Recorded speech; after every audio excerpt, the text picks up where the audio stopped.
All right. Good morning, everybody.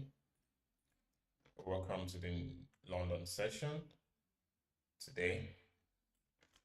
All right. So I'm trying to invite people. Just give it a minute, and we're gonna get started. Just give it a minute.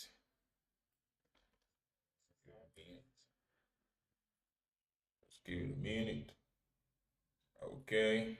All right. There we go. Yep. So we can get started now.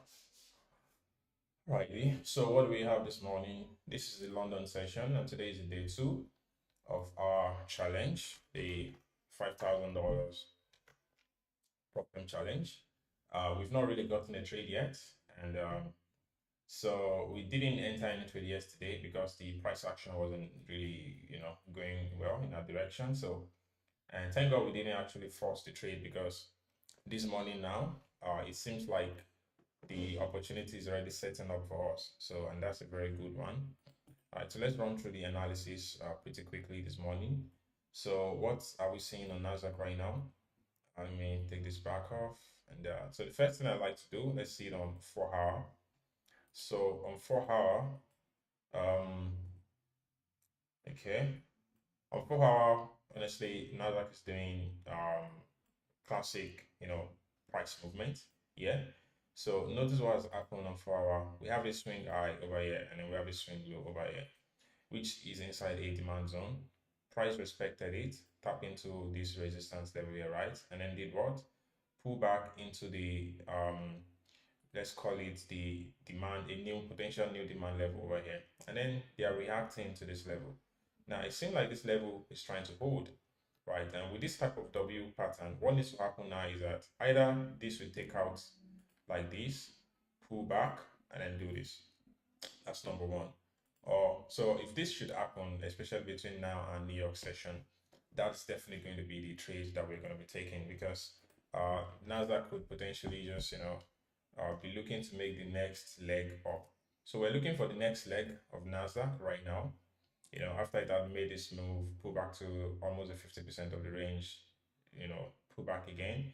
So usually what can happen is, we get a push that can potentially do this, break a level, come back, break a level, come back with a new high, right? So this is like the classic formation we're looking for, like a higher high, higher low formation. And if that happens, then definitely that's going to be the play for us. So basically now, let's see what we have on the 15 minutes. Yeah.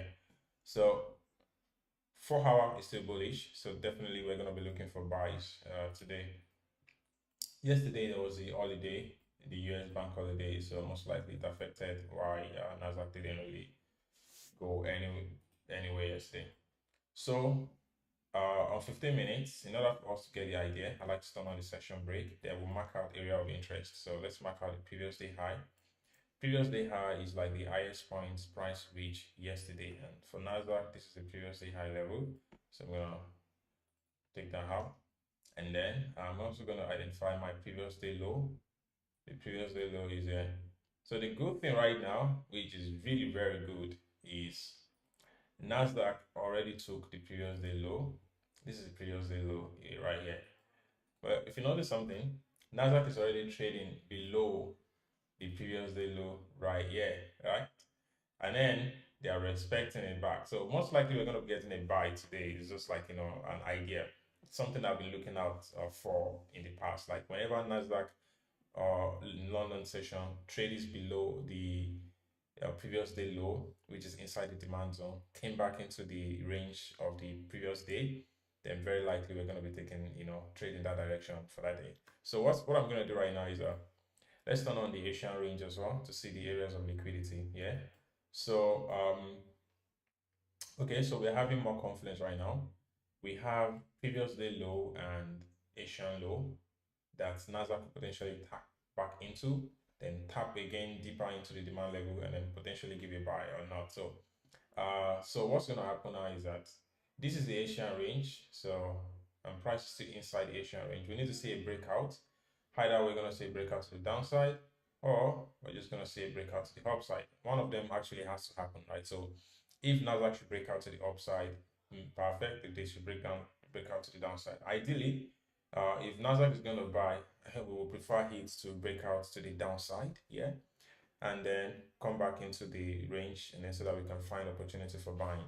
So in terms of area of interest, meaning demand zones that we can be looking at to take a buy from today, it's still pretty much going to be the same zone that we have identified since yesterday, because price has not really left that zone. So in terms of area of interest, let's see. Okay, let me see. There's one particular area of interest that is already no longer valid. Yeah, this one is no longer valid.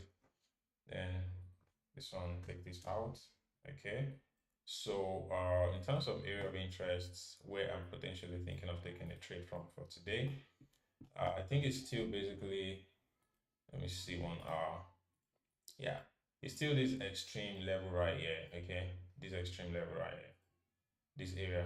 You see how price did this? So there is a demand right here. There's a demand right here. So and that demand right here is, I think, is exactly what price is currently respecting. So if from where NASDAQ is right now, if NASDAQ should potentially like do a pullback, you know, and by New York session we see the pullback, we're gonna wait to see like a minor structure break on the 1 minute, and then we're gonna be taking the buy from this area. So this area is gonna be the area of interest for NASDAQ for today, and so we would be waiting to see what happens by New York session in this area, and hopefully that happens. And if not, then we'll redo the analysis in New York session. And obviously, we're going to be trading today. If the opportunity presents, we're going to be trading the PropFM account. We still haven't taken any trade yet in that account. So anyway, it is what it is. We're going to wait and see what we get. Okay. I think that's it for this morning. The outlook is basically, in summary, we're waiting to take buys on NASDAQ. I think the buy should be happening this week. And hopefully we are able to join the buy when it is starting, and then we can capitalize on that in order to pass our challenge. So with that, I think that's going to be the end of this outlook.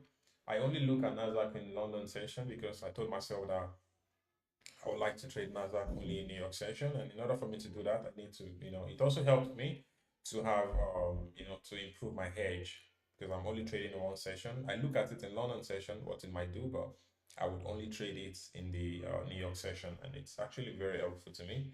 So if you're also trading, make sure that you have a similar approach. Have a specific session that you actually trade. If you trade a specific session, you can improve your strike rate. Like, you can improve your win rate a lot. You can improve your risk to reward as well. So focusing on just one pair, focusing on just one trading session is going to do you a lot of favor, a lot of good in the long run. So try and make sure you do that. All right, with that said, I think that's it for this morning. Thank you everyone for coming. Happy and safe trading. We'll see each other again on the live stream in New York session. All right, and hopefully we get a trade today, and then we'll be trading live. All right, bye bye, and